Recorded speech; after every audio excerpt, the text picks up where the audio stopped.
부모는 본능적으로 자식들이 태어나면 제일 먼저 그 아이가 부모의 어떤 부분을 닮으려는지를 찾습니다. 제가 양가 집안의 첫째거든요. 그러니 여러분, 제 탄생은 아주 큰 이슈였습니다. 그래서 제가 딱 태어나자마자 우리 할머니께서 명언을 남기셨죠. 저놈의 귀는 황씨 집안 귀다. 우리는요, 자녀들이 태어나면 이 아이가 나의 어떤 부분을 닮았는지를 찾게 되죠. 그런데 얼마 지나지 않아서 여러분, 부모들은요, 굳이 자녀가 자신의 어떤 부분을 닮았는지를 찾지 않아도 됨을 깨닫게 됩니다. 왜냐하면 시간이 흐르면서 아이는 서서히 부모를 닮아가기 때문에 그렇습니다. 일부러 가르치지 않아도요, 제 부모의 말투와 제스처와 행동 양식을 그대로 보고 듣고 느끼면서 체득하면서 외모뿐만 아니라 행동과 말투에서도 쏙 빼닮는 꼴이 된다라는 것입니다. 제가 어릴 적에 저희 아버님은 개척 목회를 하셨습니다. 아무것도 없는 어부 오천에 가셔서 교회를 세웠는데 얼마나 핍박을 받았는지 몰라요. 그런데 어떻게 나중에 또 기회가 되면 그 말씀을 드리겠지만 어떻게 하나님의 은혜로 교회를 세우게 되고 이제는 교회를 건축할 수 있게까지 되었습니다. 그 넓은 마당에 아버지가 늘 아침마다 하시는 게 뭐냐면 작대기를 들고 여기는 화장실, 여기는 예배당. 그 예배당 이제 건축할 곳을 그리는 겁니다. 뒷짐을 지고 한 손으로는 이렇게 막대기를 가지고 이렇게 긋는데 그 뒤에서 저 역시 똑같이, 그때 제가 5살이었거든요. 뒷짐을 지고 막대기를 들고 여기는 내 방. 여러분, 자녀는요, 부모를 닮아갈 수밖에 없습니다. 기와타키 요시노리라는 사람이 있습니다. 그의 책 제목 중에 눈길을 끄는 제목이 있는데 그것은 바로 아들은 아버지의 뒷모습을 보고 배운다입니다. 여러분, 아무리 되뇌어 봐도 참 맞는 말인 것 같습니다. 아들은 아버지의 뒷모습을 보고 배운다. 딸은 엄마의 뒷모습을 보고 배운다. 자녀는 부모의 뒷모습을 보고 배운다. 여러분, 우리는 인생을 살면서 평생을 본받고 살아가야 할 사람을 찾습니다. 필요로 합니다. 그래서 많은 사람들은 책이나 미디어나 혹은 직접적인 만남을 통해서 자신이 본받으려고 하는 진정한 스승, 멘토를 찾으려고 합니다. 하지만 놀랍게도 대부분의 사람들은요, 자신들의 부모의 모습에서 벗어나지 못합니다. 그래서 이 요시노리는요, 이 책에서 이렇게 말합니다. 당신의 자녀는 당신의 속편이다. 17년 사역을 하고 목회를 하면서 많은 목회자를 모시고 또 다양한 성도들을 함께 하면서 저도 인정하고 싶지 않지만 인정되어지는 것 중에 하나가 바로 이것입니다. 건강한 가정에서 건강한 가정 교육을 받은 사람은요, 목회자를 대상으로 또 교회 안에서 건강한 모습을 가질 확률이 높다라는 것입니다. 많은 경우 품이 있는 부모 밑에서 자란 사람은요, 믿음을 가져도 품이 있는 신앙생활을 합니다. 반대로 부모에 대한 존경심이나 사랑이 부족한 환경 속에서 자란 사람들은요, 목회자를 존경하지 않거나 교회를 존중하지 않거나 예의 없는 행동을 서슴없이 합니다. 뿐만 아니라 교회 안에서 갈등을 조장하기도 하고 문제를 일으키기도 하죠. 여러분, 이런 사람들이 이 사람만의 문제일까요? 아닙니다. 조금만 거슬러 올라가 보면 그들의 부모 역시 매 한 가지의 모습이었다는 것입니다. 교회 안에서나 가정 안에서 동일한 문제를 일으킨 것을 저는 17년의 사역을 하면서 이 변하지 않는 공식을 매번 확인하고 매번 새벽마다 가슴 아파합니다. 그렇기 때문에 사랑하는 성도 여러분, 우리는 누구의 뒷모습을 따라가야 할지를 잘 결정하셔야만 합니다. 누구의 뒷모습을 본다는 것은 나보다 앞선 사람을 걷는 길을 나도 걷는 것입니다. 초록은 동색이고 가재는 개편이고 금묵자흑이라고 했습니다. 저는 여러분이 모든 좋은 환경 속에서 바른 교육을 받고 훈련되어 지금 이 자리에 앉아 계신 줄로 믿습니다. 아멘 하셔야 됩니다. 여러분, 우리가 서로 그런 믿음이 없으면 교회는 이루어지지 않습니다. 다시 한번 선포할게요. 저는 여러분들이 모두 좋은 환경 속에서 바른 교육을 받고 훈련되어져 이 자리에 앉아 계신 줄로 믿습니다. 만약 내가 이곳에 아멘 하기가 부족하다면 괜찮습니다. 이제부터 훈련 받으면 되는 것이에요. 조금 더 발전할 수 있는 부분들 역시 여러분들의 모습 속에, 그리고 제 모습 속에서도 발견하게 됩니다. 잘하고 있는데 더 잘할 수 있는 가능성이 있다는 것이죠. 하나님은 그렇게 우리를 지도해 나가시는 줄 믿으시기를 바랍니다. 제가 신방 다니면서 이것을 자주 얘기합니다. 여러분, 지도는요, 잘못된 것을 지적해서 바로잡는 게 아닙니다. 하나님의 지도는요, 잘하는 것은 더 잘하게 해주시는 것, 그것이 하나님의 지도입니다. 저는 저와 여러분이 하나님의 그 지도 안에 머물러 살기를 주의 이름으로 간절히 축원합니다. 그렇기 때문에 여러분, 우리는 여기서 멈춰서는 안 될 것입니다. 우리 부모가 그렇게 했기 때문에, 내가 신앙의 어떤 본을 삼는 사람이 그런 모습을 보였기 때문에 나도 그렇게 한다, 나도 그렇게 가정과 교회 안에서 세상 속에서 그렇게 살아간다. 여러분, 그러면서 제자리에 멈춰서는 될 일이 아닙니다. 우리는 나의 약점과 한계를 뛰어넘어 나를 이끌어 가실 분을 발견해야만 합니다. 여러분, 이 사실을 믿고 여러분의 신앙생활 속에서 그 한 분을 찾는 여정이 이루어지기를 주의 이름으로 간절히 축원합니다. 오늘 바울은 뭐라고 얘기를 하고 있습니까? 과감하게 선포하고 있습니다. 17절에서 이렇게 말합니다. 형제들아, 너희는 함께 나를 본받으라. 바울의 무엇을 본받으라는 것일까요? 우리가 다 읽진 않았습니다. 원래대로라면 3장 1절부터 4장 1절까지 읽어야 되는데 너무 길기 때문에 제가 17절부터 읽었습니다. 우리가 다 읽진 않았지만 3장 1절에서부터 16절까지 바울은요, 끊임없이 예수 그리스도를 닮아가고자 최선을 다한 자신의 삶을 이야기했습니다. 여러분, 바울은 다른 얘기를 하지 않았어요. 내가 예수를 닮으려고 얼마나 노력했는지를 끊임없이 얘기했습니다. 그것이 3장 1절에서부터 16절까지의 내용의 핵심입니다. 그는 자신의 화려했던 과거가 예수 그리스도를 만난 이후부터 배설물처럼 여겨졌다고 이야기했습니다. 그리고 바울은 단 하나 예수 그리스도처럼 죽음으로써 하나님의 구원을 자기 안에서 이루기를 바라고 있는 것입니다. 그 구원을 목표로 바울은 끊임없이 자신의 삶을 일궈내고 있었던 것이죠. 바로 이 모습을 빌립보 교회 교인들이 본받을 것을 주장하고 있는 것입니다. 간단하게 말하면 바울은 빌립보 교인들이 자신의 삶, 바울의 삶의 모습을 통해 예수 그리스도의 삶을 본받게 되기를 주의 이름으로 소망하고 있는 것입니다. 여러분, 바울은 이것을 십자가의 삶이라고 말합니다. 사랑하는 우리 대화교회 교우 여러분, 특별히 부모된 여러분, 중직자된 여러분, 저는 여러분들이, 여러분의 자녀들이, 그리고 우리 대화교회 교우들이 여러분들의 삶을 본받으며 신앙을 배워나가게 되기를 주의 이름으로 간절히 축원합니다. 그런데 우리의 모습을 본받는 것이 아닙니다. 우리의 무슨 모습을 본받는 것입니까? 우리가 예수를 본받고자 애쓰는 그 모습을 본받아야 되는 것입니다. 여러분, 목사인 저를 바라보면서 저에게 무엇을 배우고 저에게 무엇을 본받으려고 하십니까? 저에게 배울 것은 없습니다. 한 가지만 기억하십시오. 목사가 예수 그리스도를 어떻게 본받으려고 애쓰는지를 보시고 그것을 본받는 자들이 되시기를 주의 이름으로 간절히 축원합니다. 여러분, 이것이요, 바울이 빌립보 교회에게 요구하는 사항이었던 것입니다. 여러분, 십자가의 삶이라는 것이 무엇입니까? 십자가의 삶이라는 것은요, 자기를 포기하는 삶입니다. 그렇기 때문에 우리를 따르는 자들에게 보여줘야 되는 삶은요, 하나밖에 없습니다. 그것은 예수 그리스도의 십자가의 삶이고, 그 삶은 자기를 희생하는 것이고 자기를 포기하는 것입니다.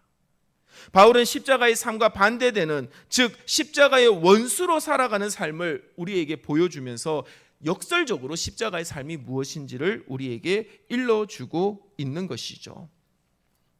한번 같이 볼까요? 여러분, 19절의 말씀입니다. 19절의 말씀 한번 같이 읽어보겠습니다. 18절부터 한번 읽겠습니다. 18절부터 함께 읽겠습니다. 시작. 내가 여러 번 너희에게 말하였거니와 이제도 눈물을 흘리며 말하노니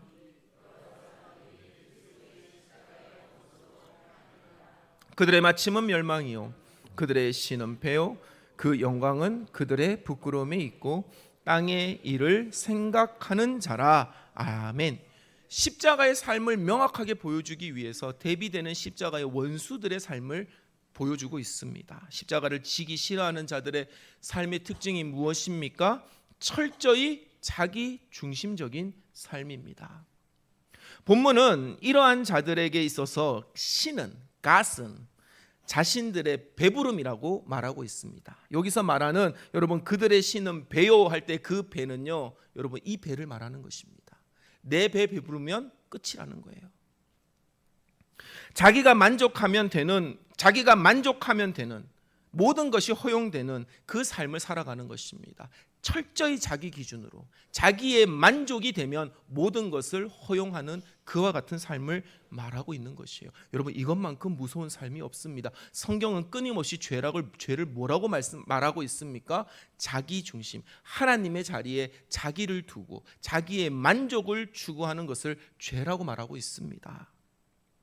여러분 자기만 해를 입지 않으면 내 주변 사람들이 어찌 되든 신경 쓰지 않는 사회가 오늘날 우리가 살아가고 있는 사회입니다. 자기만 배부르고 자기만 만족하고 자기만 좋으면 다른 사람의 고통과 아픔은 전혀 들리지도 않고 관심도 없는 사회가 오늘날의 사회라는 것입니다. 그런데 여러분 그 사회는 어떤 삶입니까? 십자가의 원수되는 삶이라는 것이고 그것은 믿는 자들의 삶이 되어서는 안 된다라는 것입니다. 사랑하는 성도 여러분, 우리는 이렇게 살아서는 안 됩니다. 십자가의 삶은 나만 만족하면 모든 것을 외면해도 되는 삶이 아니라 모두가 외면하는 그곳에 내가 관심을 가지는 삶이 되어야만 합니다. 비록 나는 불편하고 나는 괴롭고 나는 힘들어도 우리는 그렇게 해야만 합니다. 왜냐하면 그것이 예수 그리스도의 삶이었고 예수 그리스도를 본받는 바울의 삶이었기 때문에 그렇습니다. 그리고 그것은 결정적으로 하나님이 원하시는 삶이기 때문에 그런 것입니다. 사랑하는 우리 대화교회 교우 여러분, 십자가의 삶을 사는 성도들로 가득 채워지는 우리 교회가 되기를 주의 이름으로 간절히 축원합니다. 십자가의 삶은 자신이 아닌 하나님을 드러내고 하나님을 중심으로 삼고 하나님께 영광 올려드리는 삶입니다. 십자가를 지기 싫어하는 사람들은, 자기 중심적인 삶을 사는 사람들은요, 자신의 업적을 자랑합니다. 성경은 무엇이라고 얘기합니까? 오늘 19절에서 성경은 이것을 수치스러운 것을 자랑한다라고 말합니다. 왜 수치스러운 일입니까? 내가 잘한 것인데, 내 중심은 내가 열심히 노력해서 이룬 성과인데 그것이 왜 수치스럽다고 얘기를 할까요? 저는 잘 이해가 되지 않았는데 요즘은 좀 이해가 되기 시작합니다. 어릴 적에는 왜 우리 부모님이 그렇게 국회 청문회를 열심히 보는지 이해가 안 됐거든요. 근데 요즘은 보면서 저 역시도 그걸 열심히 보고 있는 제 자신을 보면서 이해가 되기 시작해요. 여러분 자신의 자랑이 왜 수치스러운 일인지 아십니까? 예를 들어 보겠습니다. 새로운 정부가 들어서면 정부의 수장인 대통령은 장관을 임명합니다. 그리고 국회는요 그 대통령이 임명한 장관 후보자를 검증하죠. 그런데 여러분 어떻게 된 것이 요즘에는 너도 나도 장관을 하지 않으려고 합니다. 한 지난 10년 15년 보면 여러분 장관 하겠다고 나서는 사람들이 잘 없어요. 고사한다는 기사만 계속 나옵니다. 왜 그렇습니까? 왜 그럴까요? 검증을 통해 밝혀질 비리와 부정들이 두렵기 때문에 그렇습니다. 어떤 이는 자식이 군대를 가지 않았습니다. 어떤 이는 부당한 방법으로 재산을 증식했습니다. 어떤 이는 논문을 표절했습니다. 어떤 사람들은 남의 장학금을 가로챘습니다. 그런데 여러분 이 사람들이 다 부족한 사람들입니까? 그들이 그 검증의 자리에 서기 전까지는 다들 자신의 자리에서 목소리를 내고 목을 곧게 세웠던 사람들입니다. 내가 이 자리에 있는 사람이야. 내가 이만큼의 업적을 이룬 사람이야. 내가 이만큼 능력 있고 권세 있는 사람이라고 한마디씩 하며 나름대로 목소리 꽤나 내던 사람들이었습니다. 사람들 앞에서 참으로 자신이 이룬 그 자리에 업적을 자랑하고 다니던 그 사람들이 그 자랑거리 때문에 장관의 자리에 세워보려고 하니 그 자랑거리 때문에 이제는 그들에게 그것이 수치스러운 일이 되었다라는 것입니다. 그들이 이룬 자리와 권력으로 그들은 부당하게 저지른 죄들이 드러나기 시작했습니다. 사랑하는 성도 여러분, 그렇기 때문에 우리는 우리의 것을 자랑해서는 안 됩니다. 우리는 무엇을 자랑해야 됩니까? 나를 구원하신 예수 그리스도 한 분만을 겸손히 자랑하는 저와 여러분이 되시기를 주의 이름으로 간절히 축원합니다. 저는 신방을 다니면서 우리 대화교회의 희망을 발견했습니다. 원래 희망이 있었지만 더 희망을 발견했어요. 제가 신방을 다니면서 많이 들었던 얘기 중에 하나가 이겁니다. 목사님, 저는 예수님 아니었으면 이렇게 못 삽니다. 목사님, 저는 예수를 일찍 만나지 않았으면 저는 벌써 죽었을 사람입니다. 목사님, 저는 정말로 신앙생활을 했기 때문에 지금 이렇게 화목한 가정을 이루고 살아갑니다. 제가 지금 대략 한 70가정째 하고 있거든요. 여러분, 심심치 않게 들려옵니다. 자기 자랑할 수 있잖아요. 우리 아들이 이번에 어디 갔어요? 이번에 우리가 아파트 어디 분양됐어요? 이런 얘기할 수 있는데 그런 자랑 하나도 하지 않습니다. 뭘 자랑합니까? 오직 예수만을 자랑하는 거예요. 저는 여러분들이 하나님을 본받는 자들인 줄로 믿습니다. 우리는 어떻게 살아야만 합니까? 우리 대화교회 여러분들, 우리는 어떻게 살아야만 합니까? 십자가의 삶을 사는 자들은요, 자신의 부와 명예와 재물을 자랑하려고 사는 것이 아니라 오직 하나님만을 드러내고자 삶을 살아야만 하는 것입니다.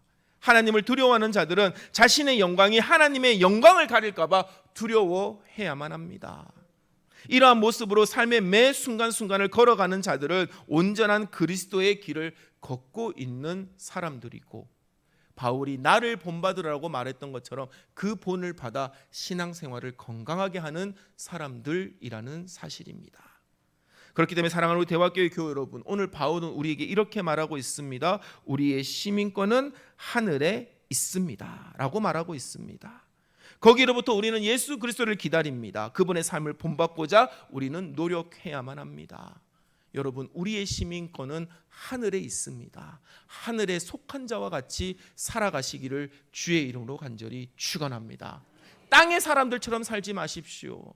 땅의 사람들처럼 살지 마십시오. 하늘에 속한 사람들처럼 살아가시기를 바랍니다. 예수의 삶, 십자가의 삶, 자신의 편안함이 아닌 하나님의 눈으로 세상에 소외받은 이들을 관심하는 삶을 사셔야만 합니다. 여러분, 높은 데 올라가면 어디가 보입니까? 높은 데 올라가면 무엇이 보입니까? 이렇게 당연한 얘기를 왜 아무도 모르는 듯한 눈빛으로 쳐다봅니까? 높은 데 올라가면 낮은 곳이 보이겠죠. 여러분, 낮은 곳에 사는 사람들은요, 낮은 곳에 사는 사람들만 보입니다. 그러니 내가 낮은지 저가 낮은지가 구분이 안 돼요. 하지만 우리는 하늘의 시민권자라 했습니다. 그러면 우리는 하늘에서 아래를 내려다보면 누가 더 낮은지, 누가 더 불쌍한지, 누가 더 소외당한지가 보입니다. 그곳에 내려가는 자가 그리스도인이라는 사실입니다. 여러분, 정말로 내가 이룬 업적을 자랑으로 삼는 것이 아니라 하나님을 드러내고 하나님의 이름을 드높여지는 것, 그것이 내 삶의 목적이 되어야만 합니다. 이러한 삶을 사는 자들에게 바울은요, 분명히 말하고 있습니다. 그렇게 사는 삶은 결코 멸망하지 않는 삶이다. 하늘의 삶이다. 영생의 삶이라고 말하고 있습니다. 그리고 이러한 삶을 사는 자들은 썩어지는 육신의 삶이 아니라 예수 그리스도의 영광의 삶으로 변화되게 되는 것입니다. 상식적으로 생각해 보십시오. 여러분, 하늘의 시민권자로 살아야지, 하늘의 시민권자답게 살아야지 마지막 날 하늘 나라 갈 때 여러분 들어갈 자격이 있지 않겠습니까? 전혀 그렇게 무관하게 살고 누구보다 더 땅의 사람들처럼 더 세상 사람들보다 더 비열하고 더 잔인하고 더 여러분 그렇게 살아가면 하나님이 잘했다고 칭찬하실까요? 저는 그렇게 생각하지 않습니다. 사랑하는 성도 여러분, 지금이라도 늦지 않았으니 우리는 우리가 본받아야 할 분을 분명히 정하고 우리는 그 삶을 훈련받아야만 합니다. 하나님은 낮은 곳에 임하는 자들을 살피고 계십니다. 하나님은 마음이 상한 자를 가까이 하십니다. 하나님은 충심으로 통회하는 자를 구원하십니다. 우리가 이 사실을 믿는다면 저와 여러분은 하늘에 속한 자로서 온전한 삶을 살아야 될 줄로 믿으시기를 주의 이름으로 간절히 축원합니다. 오늘 바울이 4장 1절에서 말한 대로 우리 여러분, 예수 그리스도의 기쁨이자 하늘의 면류관과 같은 영광을 누릴 여러분들은 십자가의 삶을 누림으로써 늘 주님의 뒤를 따라 사시기를 주의 이름으로 간절히 축원합니다.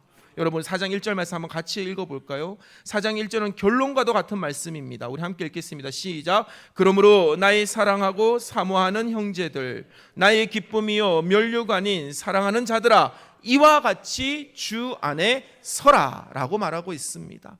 여러분, 주 안에 서 있어야만 합니다.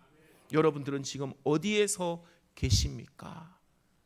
다 같은 그 땅의 모습 속에 더 땅의 사람들처럼 살고 있지는 않습니까? 그 무리에 끼어들기를 바라고 더 거기에 들어서기 위해서 거기서 조금 더 높은 자리에 오르려고 서로 아등바등거리고 있지는 않습니까? 여러분, 그것은 그리스도인의 삶이 아닙니다. 그것은 빌립보 교인들에게 나를 본받으라고 말했던 바울이 얘기했던 예수 그리스도의 삶이 아닙니다. 우리의 삶은 어떤 삶입니까? 우리는 주 안에 서는 삶이라는 것입니다. 여러분, 그 삶이 여러분을 아버지 하나님을 닮은 자녀된 모습으로 변화시켜 주실 것입니다. 저는 또 신방을 통해서 그 희망을 발견했습니다. 깜짝 놀랐어요. 저는 이분이요, 아무 걱정 없이 정말로 이게 사투리입니다. 여기 강원도도 이 사투리 쓰는지 모르겠는데 뽀시랍게 잘한 줄 알았습니다. 뽀시랍게가 무슨 말인지 아세요? 이렇게 어화둥둥하면서 잘한 줄 알았어요. 아무 걱정도 없고 아무 문제도 없고 아주 믿는 집안 자녀로서 아주 그 믿음의 생활을 잘 배워서 그렇게 잘한 줄 알았어요.